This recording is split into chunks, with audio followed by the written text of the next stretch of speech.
চট্টগ্রামে নতুন করে আরও 10 জনের শরীরে করোনা শনাক্ত হয়েছে।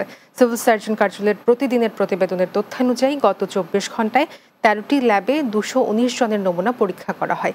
এতে শেভরন ল্যাবে 7 জন, এপিক হেলথ কেয়ার ন্যাশনাল হাসপাতাল এবং চট্টগ্রাম মেডিকেল কলেজ হাসপাতালে 1 জন করে করোনা শনাক্ত হয়।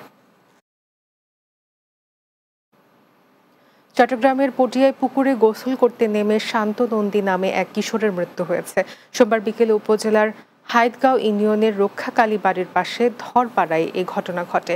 গত 4 দিন আগে হাইদগাঁও এলাকায় মামার বাড়িতে বেড়াতে আসে শান্ত।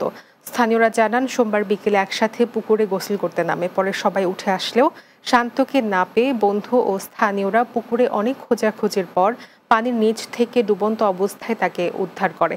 পরে স্থানীয় একটি ক্লিনিকে নিয়ে গেলে চিকিৎসকরা তাকে মৃত ঘোষণা করেন।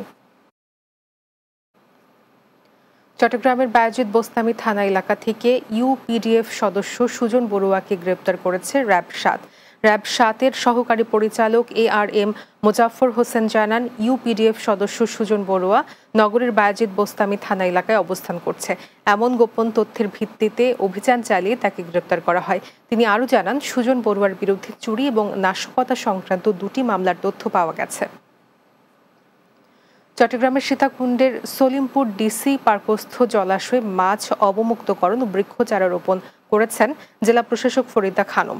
সকালে মাছ অবমুক্তকরণ বৃক্ষরোপণের উদ্বোধন করা হয়। আগামী 12 জুলাই মাছ ধরা উৎসব উপলক্ষে মাছ অবমুক্তকরণ করেন তিনি।